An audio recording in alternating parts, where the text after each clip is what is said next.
Hello student, I hope so you are doing good. I am going to teach English. I will be teaching in both language, Hindi and English. Okay बच्चों, तो अब मैं आपको बताना चाहूँगा. पहले हमारे जो सामर्थ्य क्लासेस है उसमें मैंने अभी आपको प्रपोजिशन के 4 वीडियो लेक्चर दिए. ठीक है बच्चों, अगर उनमें कोई भी प्रपोजिशन छूटता है तो आप मुझे कमेंट बॉक्स में कमेंट कर सकते हैं. अभी मैं आज आपको इंग्लिश के बारे में थोड़ी सी बेसिक इन्फॉर्मेशन देना चाहता हूँ. आप लोगों ने इंग्लिश को एज अ सब्जेक्ट पढ़ा है हमेशा, ठीक है, एज अ सब्जेक्ट पढ़ा है. स्कूल में आपको एज अ सब्जेक्ट पढ़ाया जाता है. बट मेरा ये मानना है कि इंग्लिश को एज अ लैंग्वेज हम पढ़ते हैं. कैसे पढ़ते हैं? अगर हमें इंग्लिश सीखना है, सभी को इंग्लिश सीखना है, ठीक है. हम बचपन में जब छोटे होते हैं तो हिंदी के कुछ वर्ड्स ऐसे होते हैं जो हम रेगुलर सुनते हैं, तो सुनते हमारी आदत पड़ जाती है उनको सुनने की और हम वो बोलने लगते हैं. हम अपनी बोलचाल की आम भाषा में उसको ला लेते हैं और हम उसको बोलने लगते हैं. बट हमारे साथ इंग्लिश के साथ प्रॉब्लम है, हम ऐसा उस लैंग्वेज के साथ नहीं कर पाते. वाई? रीज़न ये होता है कि हम कभी वो लैंग्वेज बोलते नहीं हैं. हमारी सोसाइटी में अधिकतर चीज़ें हमारे जहाँ पे फिर हमें इंग्लिश की आवश्यकता महसूस क्यों होती है? जब हम अचानक से सडन हम बाहर जाते हैं, हमें ज़रूरत पड़ती है, इंटरव्यूज़ में ज़रूरत पड़ती है, या सपोज स्कूल में ज़रूरत पड़ती है, ठीक है, या हमें कोई भी सेंटेंस को जब हम पढ़ते हैं उसको अच्छे से रीड नहीं कर पाते हैं, उसकी लैंग्वेज को नहीं समझ पाते हैं, वो सेंटेंस क्या बोल रहा है, या हमें जब भी लेटर लिखना होता है या हमें कोई भी अपने तरीके से जब भी सेंटेंस बनाने होते हैं तो हम सेंटेंस को वो बना नहीं पाते अपनी भाषा में, तो हमें इंग्लिश की ज़रूरत पड़ती है. तो एज अ लैंग्वेज हम इंग्लिश को सीखेंगे. तो इंग्लिश को हम पढ़ने से पहले मैं सबसे पहले आप लोगों को थोड़ी सी बेसिक नॉलेज इंग्लिश के बारे में देना चाहता हूँ, जो इंग्लिश के लिहाज से बहुत ज़रूरी है बच्चों. ठीक है, तो अभी मैं इंग्लिश के बारे में थोड़ी सी आपको इन्फॉर्मेशन देना चाहता हूँ. जैसे कि इंग्लिश आपने एज अ सब्जेक्ट पढ़ी है, ठीक है, लेकिन हम इसको एक अलग तरीके से पढ़ेंगे बच्चों. तो पढ़ते हैं. सबसे पहले मैं आपको ये बताना चाहता हूँ, इंग्लिश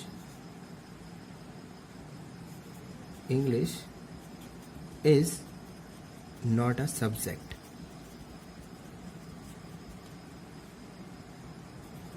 It's a लैंग्वेज. हम बच्चों सबसे पहले पढ़ेंगे English is not a subject, it's a language. हम इसको एक लैंग्वेज की तरह पढ़ेंगे. हम स्टार्ट से लेके चलेंगे बच्चों बेसिक से. हमारा प्रीपोजिशन का लेक्चर आया, आपने देखा होगा या आप लोग देख लेना. मैं अभी जो भी प्रपोजिशन छूट रहे होंगे तो मैं एक आध वीडियो और बना दूंगा, उसमें आ जाएगा. बट अभी मैं बेसिक से आपको पढ़ाऊंगा. सबसे पहले इंग्लिश के थोड़ी सी बेसिक चीज़ें बताऊंगा, फिर मैं आपको लेके जाऊंगा टेंस की तरफ कि किस तरीके से हम टेंस में सेंटेंस को बनाते हैं, किस तरीके से हर सेंटेंस को बनाने से पहले क्या फॉर्मेट होना चाहिए, ठीक है, क्या तरीका होना चाहिए. मैं आपको हर एक चीज़ बेसिक से लेके चलूंगा और हायर लेवल इंग्लिश तक पढ़ाऊंगा. सिर्फ आप लोग मेरे साथ बने रहिए. तो हम सबसे पहले इंग्लिश में मैं आपको बताऊंगा इंग्लिश ग्रामर, जो बहुत ही इंपॉर्टेंट पोर्शन है इंग्लिश का, वो हम कवर अप करेंगे. हमने पहले पार्ट में आपको बताया कि पार्ट ऑफ स्पीच कितने होते हैं बच्चों? 8 होते हैं. पार्ट ऑफ स्पीच में बताया था मैंने, नाउन होता है, प्रोनाउन होता है, verb, adjective, adverb, preposition, conjunction and interjection. मैंने आपको 8 पार्ट ऑफ स्पीच के बारे में बताया हुआ था, ठीक है. फिर मैंने आपको बताया था कि मैं आपको सिलेबस में 2 चीज़ें कवर करवाऊंगा. एक तो मैं कवर करवाऊंगा आपको रीडिंग कॉम्प्रिहेंशन, और एक कवर करवाऊंगा आप लोगों को रीडिंग कॉम्प्रिहेंशन के अलावा जो बहुत ही इंपॉर्टेंट पर ग्रामर. जो हमारा जो पोर्शन होगा वो होगा किस चीज़ का? ग्रामर का. ओके बच्चों. और ग्रामर में मैं स्टार्ट करूंगा आप लोगों का 10 से. बट ग्रामर को स्टार्ट करने से पहले उसकी मैं थोड़ी सी आप लोगों को बेसिक इन्फॉर्मेशन देना चाहता हूँ. ओके बच्चों, तो बेसिक इन्फॉर्मेशन ये है कि इंग्लिश मैंने एज अ लैंग्वेज लिख दी. आप लोगों को पता होगा इंग्लिश लैंग्वेज में कितने लेटर्स होते हैं? 26 लेटर्स होते हैं. सॉरी, इंग्लिश में क्या होता है? 26 लेटर्स होते हैं. ठीक है बच्चों, इंग्लिश लैंग्वेज में 26 लेटर होते हैं जिन्हें हम क्या बोलते हैं? It is called alphabet. इसको क्या बोलते हैं बच्चे? अल्फाबेट. ओके, अल्फाबेट बोलते हैं. और जिसको हिंदी में बोलते हैं हम वर्ड माला. हिंदी में हम इसको क्या बोलते हैं? वर्ड माला बोलते हैं. अल्फाबेट को हम 2 पार्ट्स में डिवाइड करते हैं. Alphabet divided into 2 parts. सबसे पहले हम इसको डिवाइड करते हैं वॉवेल्स में, ठीक है। फिर एक पार्ट होता है हमारा कॉन्सोनेंट। वॉवेल हमारे कौन कौन से होते हैं बच्चों? जैसे एक वॉवेल होता है हमारा ए, ई, आई, ओ, यू, ये हमारे क्या होते हैं? ये वॉवेल्स होते हैं। और जो बाकी के छोड़ के वॉवेल्स के अलावा होते हैं वो हमारे क्या होते हैं? वो कहलाते हैं हमारे कॉन्सोनेंट कहलाते हैं। बी, सी, डी, एफ, जो ये वाला पार्ट, जो ये वाले बचते हैं हमारे, ये हमारे कहलाते हैं बच्चों कॉन्सोनेंट कहलाते हैं। ये हमारे क्या कहलाते हैं? कॉन्सोनेंट कहलाते हैं। और बच्चों जो ये इन दोनों को अगर हम जोड़ दें, वॉवेल और कॉन्सोनेंट को जो जोड़ दें, तो उससे हमारा क्या निकल के आता है बच्चों? उससे हमारा निकल के आता है वर्ड्स। क्या निकल के आता है बच्चों? वर्ड्स निकल के आता है, जिसको हम वर्ड्स बनाते हैं। क्या निकल के आता है? वर्ड्स निकल के आता है। अभी आप लोगों को समझ में आया कि बर्ड, जो वर्ड शब्द आया उसकी ओरिजिन कहाँ से हुआ, वो कैसे बना वो वर्ड, ठीक है। और वर्ड को ही हम लोग बोलते हैं, वर्ड को हम लोग बोलते हैं। इसका अगर वर्ड का मैं डेफिनेशन आपको बताना चाहूँ, आखिर वर्ड शब्द क्या होता है, तो इसको इस तरीके से आप लोग देख सकते हैं। A meaningful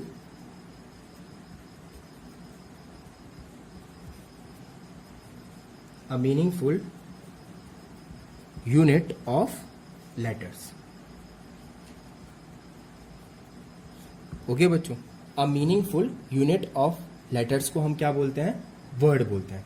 okay. और इंग्लिश में जो पार्ट ऑफ स्पीच होते हैं, पार्ट ऑफ स्पीच बेसिकली होते क्या है, उसकी डेफिनेशन क्या है पार्ट ऑफ स्पीच की, उसको हम ध्यान से समझते हैं। हम इसको क्यों पढ़ना चाह रहे हैं, हम इसको वन बाय वन पढ़ क्यों रहे हैं। पार्ट ऑफ स्पीच वो होता है, पार्ट ऑफ स्पीच जो हम बोलते हैं, सपोज हम किसी का नाम ले रहे हैं, ठीक है, हम कोई स्टोरी को पढ़ रहे हैं, जो हम बोलते हैं या हम जो सुनते हैं उनके हिस्से हम बांट लेते हैं, ठीक है। तो उनको हम क्या कहते हैं? उनको हम पार्ट ऑफ स्पीच कहते हैं। उनको हम क्या कहते हैं? उनको हम पार्ट ऑफ स्पीच की श्रेणी में रखते हैं, ठीक है। तो अभी आप लोगों को समझ में आया है कि वर्ड कैसे आया, ठीक है। अभी बच्चों हम फिर वर्ड से बनाते हैं हम सेंटेंस। जैसे कि हम एक पूरा सेंटेंस हम फॉर्मेट बनाते हैं कि राम जाता है या मैं ये कर रहा हूँ, तो ये हमारा एक कंप्लीट सेंटेंस हुआ, ठीक है। मैं बाजार जा रहा हूँ, ये क्या हुआ? ये हमारा एक कंप्लीट सेंटेंस हुआ, ठीक है। तो कंप्लीट सेंटेंस आया कैसे? सेंटेंस को अगर हम डेफिनेशन आपको समझाऊं कि सेंटेंस की डेफिनेशन होती क्या है, तो बेसिकली सेंटेंस की डेफिनेशन बहुत ही इजी है बच्चों, उसको ध्यान से समझेंगे। ये मैंने लिखा एक सेंटेंस, इसका डेफिनेशन होता है a group of word, a group of word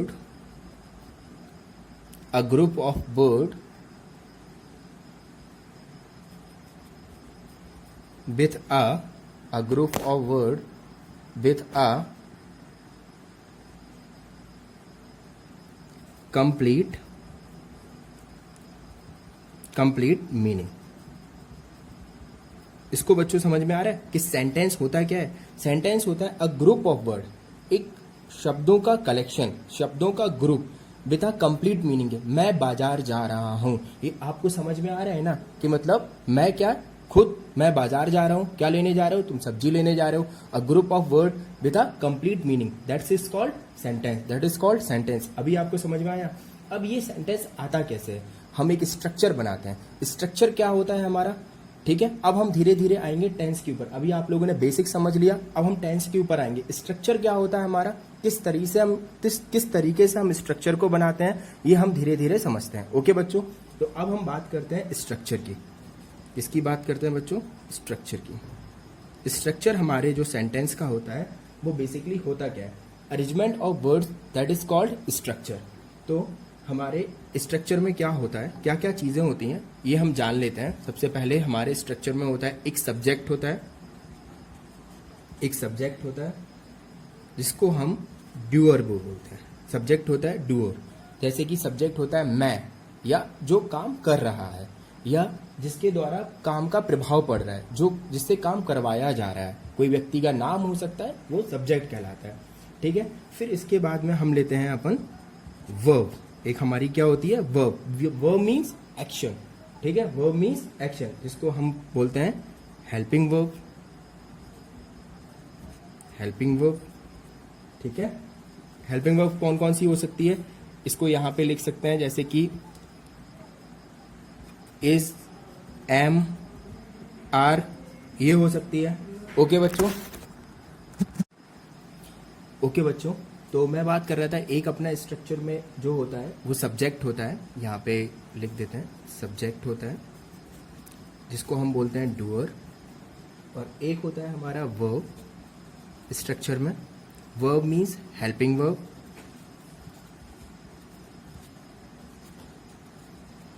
जिसको बोलते हैं हम इज, एम, आर या वॉज, वर, ये हमारा हो सकता है हेल्पिंग वर्ब।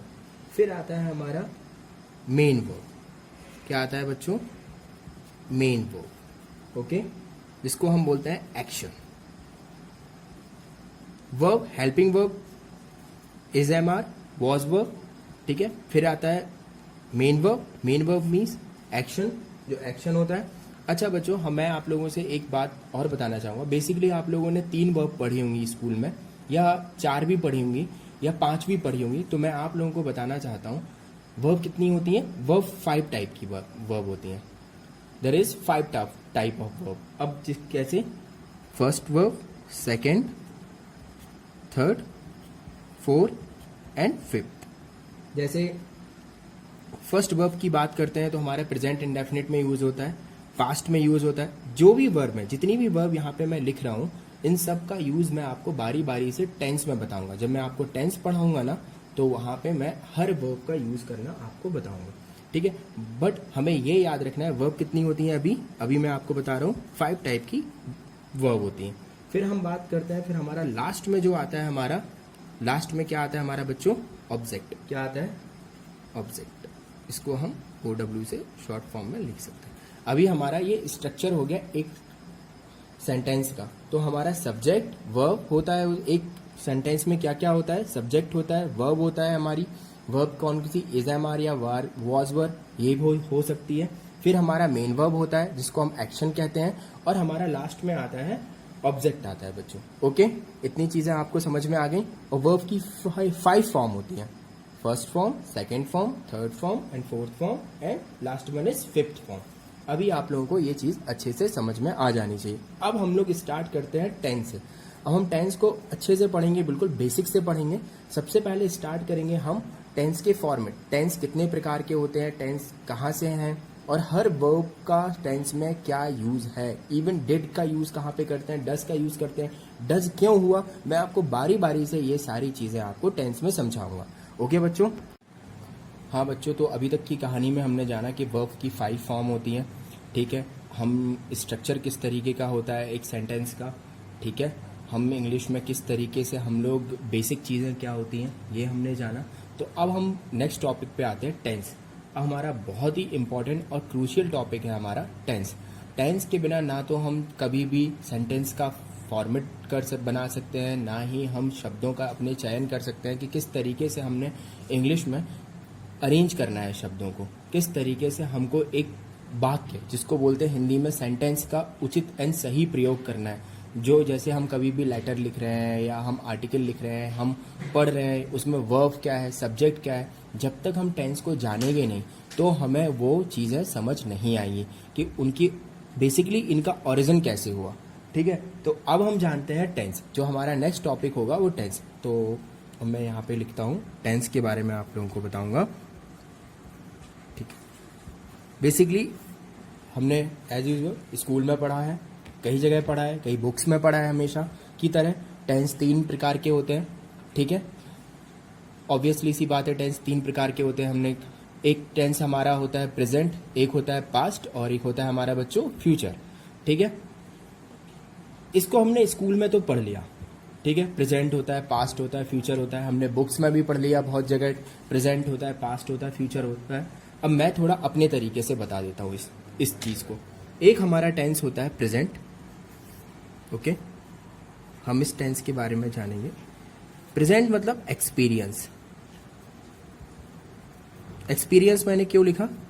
जो हम एक्सपीरियंस कर रहे हैं, मैं लिख रहा हूं, तुम पढ़ रहे हो, ठीक है। मैं बोल रहा हूं, तुम सुन रहे हो। तो अभी क्या है, प्रेजेंट चल रहा है हमारा। तो इस तरीके से मैंने अभी क्या बोला तुमको, प्रेजेंट, जो आप महसूस करो, अभी महसूस कर रहे हो तुरंत में, तो उसको क्या बोल सकते हैं हम, एक्सपीरियंस करना। तो that is called present tense. अब सेकंड हम बात करते हैं, बहुत ही इजी लैंग्वेज में इसको समझ रहे हैं, ठीक है। जहाँ पे भी आप लोगों को दिक्कत होती है, कभी भी आपको दिक्कत होती है, तो कमेंट सेक्शन में आप लोग हमको कमेंट करके बता सकते हैं, ठीक है। कोई भी अगर कंफ्यूजन होती है आप लोगों को। सेकंड टेंस होता है हमारा पास्ट, इसके आगे लिखा मैंने एक्सपीरियंस्ड। पास्ट से आप लोगों को क्या समझ में आया? कई लोगों का पास्ट रहा होगा कभी स्कूल में, काफ़ी अच्छा रहा होगा, काफ़ी घूमे फिरे होगे अपने दोस्तों के साथ में, या पार्टी की होगी, या मूवी गए होगे, ठीक है, या कभी थप्पड़ भी खाया होगा किसी से। तो हमारा जो पास्ट का एक्सपीरियंस होता है, ठीक है, जो हम अपने भूतकाल की बात करते हैं, ठीक है, तो हमारा क्या कहलाता है? पास्ट कहलाता है, जो हम पास्ट की बात करते हैं, ठीक है। जैसे हम 2 साल पहले कहाँ थे? 2 साल पहले हम भारत और पाकिस्तान का मैच देख रहे थे, ठीक है। कहाँ देख रहे थे? ग्रीन पार्क स्टेडियम में देख रहे थे। तो हमारा कैसा था? वो पास्ट एक्सपीरियंस हमारा, जो हम पास्ट एक्सपीरियंस कर चुके हैं, ठीक है। तो that is called past tense. अब बात करते हैं, हमारा थर्ड वाला टेंस होता है फ्यूचर, ठीक है। अब बच्चों फ्यूचर क्या होता है? जो हम एक्सपीरियंस करने वाले होते हैं। मैं इसको टेंस की कैटेगरी में शामिल नहीं करता हूँ। बहुत सारे बुक्स में लिखा होता है टेंस होता है ये, बट आप स्टैंडर्ड बुक पढ़ेंगे या अमेरिकन बुक पढ़ेंगे या ब्रिटिश बुक पढ़ेंगे तो शायद उसमें फ्यूचर को एज अ टेंस ना बोला जाए, ठीक है। बट इसमें क्या होता है? फ्यूचर टेंस में क्या होता है? सपोज मैंने बोला मैं कल मूवी देखने जाऊंगा। अब मैंने बोला मैं कल मूवी देखने जाऊंगा, मुझे सपोज काम आ जाता है उसी टाइम, ठीक है। मेरी मॉम बोल देती है नहीं तो मैं उसी टाइम सब्जी लेने जाना है, ठीक है। या मेरे फ्रेंड का कॉल आ गया, मैं फ्रेंड के घर चला गया, तो मूवी जाने का प्लान तो कैंसिल हो गया।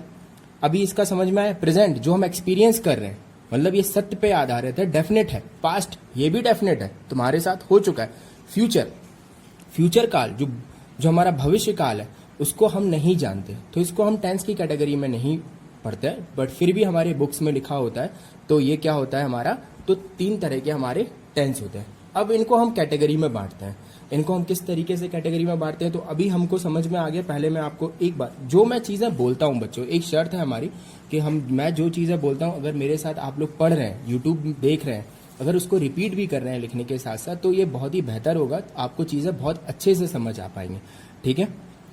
और अभी 3 टेंस मैंने आपको बताए, प्रेजेंट बताया, पास्ट बताया और एक फ्यूचर बताया, ठीक है। फ्यूचर क्या होता है? जिसको हमने जो एक्सपीरियंस नहीं किया है, सिर्फ हमने सोचा है, सिर्फ थिंक किया है हमने कि हम ये ऐसा करेंगे, ठीक है। मैं बहुत मेहनत करूंगा, मैं पास हो जाऊंगा, ठीक है, परीक्षा में अव्वल आ जाऊंगा, तो ठीक है। जो हम अपने मन के अंदर हम सोच रहे हैं उसको हम ऐसे टेंस को क्या बोलते हैं? फ्यूचर टेंस बोलते हैं। ऐसे टेंस को क्या बोलते हैं? फ्यूचर टेंस बोलते हैं। अब टेंस को हम कैटेगरी में डिवाइड करते हैं बच्चों। तो अब किस तरीके से हम कैटेगरी में डिवाइड करते हैं? तो हम सबसे पहले हम टेंस लेंगे अपना प्रेजेंट टेंस। सबसे पहले टेंस लेते हैं हम प्रेजेंट टेंस। ओके बच्चों, हम लेते हैं प्रेजेंट टेंस।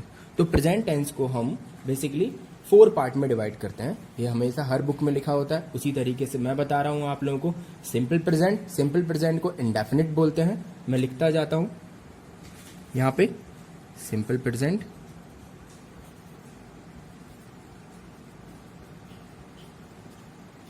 ठीक है। फिर आता है हमारा बच्चों प्रेजेंट कॉन्टिन्यूअस,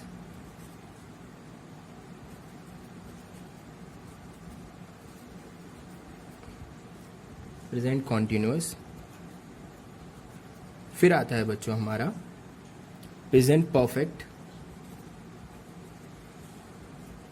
प्रेजेंट परफेक्ट, और last one is present perfect continuous,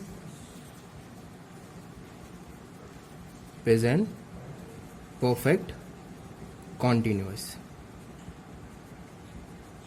okay बच्चों, तो इसको हम इंडेफिनिट भी बोलते हैं। प्रेजेंट सिंपल प्रेजेंट को हम क्या बोलते हैं? इंडेफिनिट भी बोलते हैं। इसको क्या बोलते हैं हम? इंडेफिनिट भी बोलते हैं। तो बच्चों हमने जाना ये 3 टेंस होते हैं, हर एक टेंस का 4 पार्ट होते हैं। Every tense is divide into 4 part, ठीक है। तो simple present, indefinite, present continuous, present perfect and present perfect continuous. अब हम जानेंगे एक एक टेंस करके कि प्रेजेंट इंडेफिनिट और प्रेजेंट जो सिंपल होता है उस टेंस का यूज हम कहाँ करते हैं और कैसे करते हैं, ठीक है बच्चों। ओके बच्चों, तो अभी तक हमने जाना कि 3 टेंस होते हैं, उनके 4 पार्ट होते हैं। तो अब हम थोड़ा सा जानते हैं वर्ब के बारे में, क्योंकि वर्ब के बिना हमारे टेंस अधूरा है। वर्ब एक बहुत ही इंपॉर्टेंट रोल प्ले करता है किसी भी टेंस में। वर्ब का बेसिकली काम क्या होता है? एक्शन को जनरेट करने के लिए हम किसका यूज करते हैं?